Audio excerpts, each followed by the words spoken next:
And so the Rams are hard to wrap your brain around. So, I mean, Carolina scored 30-plus points twice this year, both times against the Rams.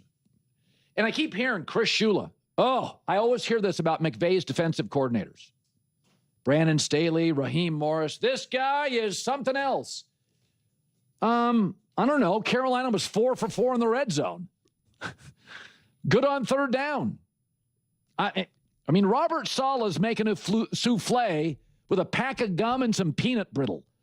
The Rams are healthy. They have a great front seven. Jared Verse is plateaued. Carolina was great on third down and perfect in the red zone. Don Shula was great. I don't know if Chris Shula is great. I don't know. It's the McVay magic. I'll say this. Everything McVay touches seems to work. I'll give you an example. Matt Stafford.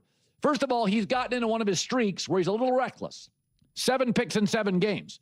The other thing is, he's the only quarterback in the NFL that didn't even rush for a first down this year. So you're kind of limited with the Rams. If the play design doesn't work, the play's done. If the play design doesn't work for Buffalo or Chicago, you get a second play. So, I think McVay's magic, we always believe, and McVay's assistants are brilliant, and then they leave, and they're not so brilliant. I mean, I defend Zach Taylor in Cincinnati. Most people don't. Another thing is the special teams guy for the Rams. That's a total adventure. So, the Carolina Panthers, you were watching, I was watching. They almost beat the Rams twice. and they took that defense up and down the field in key moments. So, I don't know. I don't know what to make. I think the Rams got a huge break, that the left tackle for the Bears is hurt. And TJ Edwards, an excellent defensive player, probably their second best defensive player, he's hurt and he's out of the playoffs. That's a big break. But the last 4 or 5 weeks, you're watching, I'm watching, something's off with the Rams. Now, that said, Stafford, big moments, like it's hard not to trust. He's not going to run around, look one way, throw the other. Puka Nacua is basically, you can't defend him. All right. It's always intriguing to hear Colin's perspective on these matters. Initially, recall he was the one extolling Mike LaFleur's virtues, highlighting his connections to Sean McVay and so forth. Now, his stance has completely reversed. For me, however, the assessment of the Los Angeles Rams is remarkably clear-cut. I stated before the playoffs commenced that the team I trusted the most and considered the most dangerous was the Los Angeles Rams. The reasoning is straightforward. The core of Puka Nacua, Matthew Stafford, Sean McVay, and Cooper Kupp.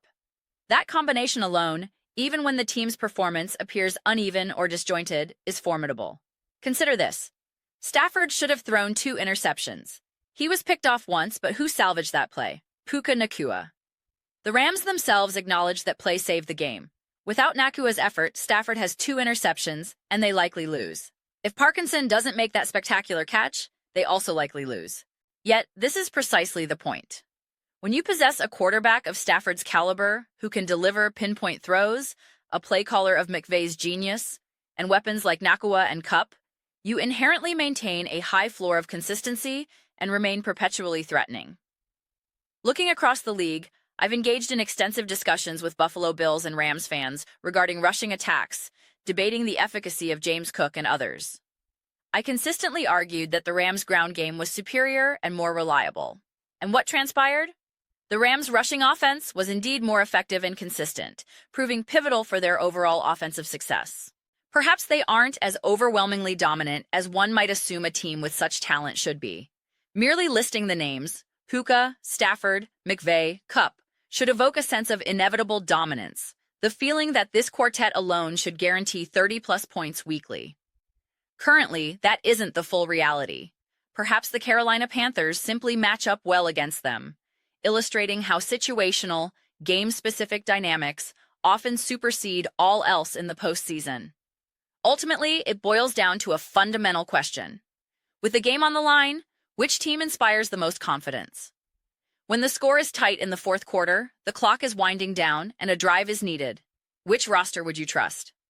Surveying the playoff field, the Broncos, Patriots, Texans, Steelers, Bills, Bears, 49ers, Seahawks, the answer for me is the Rams. Other teams have authored remarkable stories this season. The Broncos and Bears, for instance, have mounted impressive comebacks. but the playoffs reveal true character. It's a binary proposition in critical moments. You either execute or you fail. You possess that clutch gene or you don't. With the trio of McVay calling plays, Stafford executing them, complemented by an elite rushing attack and receivers like Nakua and Cup, your strategic options are vast. Your capacity for consistent high-level performance is immense, and your potential for explosive plays is always present. The onus then shifts to the opponent. To defeat the Rams, you must proactively prevent the game from reaching that high-leverage scenario where those advantages become decisive. Undeniably, the Rams were fortunate to escape with that victory.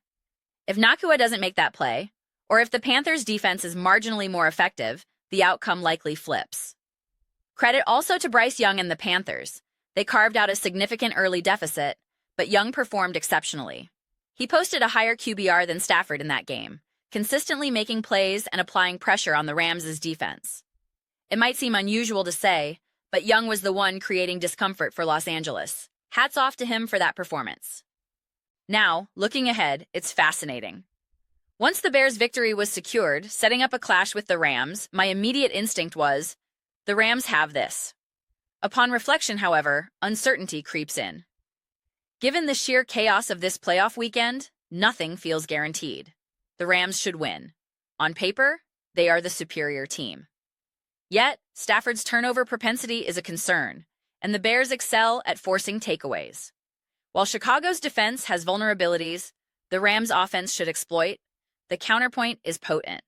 What will Ben Johnson schematically devise for Caleb Williams to attack the Rams' defense?